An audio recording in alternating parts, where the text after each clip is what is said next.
सातारा जिल्ह्यातील पश्चिम भागात सध्या मुसळधार असा पाऊस सुरू आहे आणि यामुळं सातारा जिल्ह्यातील कनेर धरणाची पाणी पातळी जी आहे ती नियंत्रित करण्यासाठी आज चारही वक्र दरवाजातून धरण प्रशासनानं या ठिकाणी पाणी सोडलेलं आहे। जवळपास 5000 क्युसेक्स इतका पाण्याचा विसर्ग जो आहे तो सध्या वेण्णा नदीपात्रामध्ये केला जात आहे।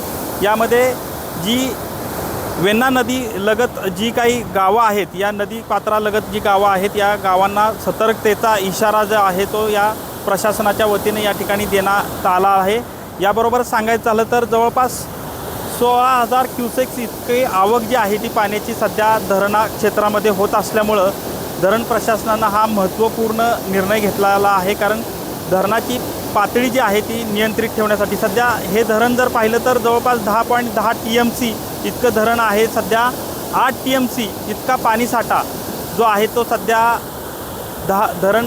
धरणामध्ये झालेला आहे। त्यामुळं कुठंतरी पाणी पातळी नियंत्रित करण्याच्या उद्देशानं जिल्हा प्रशासनानं हा निर्णय घेतलेला आहे। आणि आता सध्या आपण पाहू शकता की धरणातून जो विसर्ग जो आहे तो सुरू केलेला पाहायला मिळतोय। कॅमेरामन तुषार जाधवसह संतोष नालावडे, TV9 मराठी, सातारा।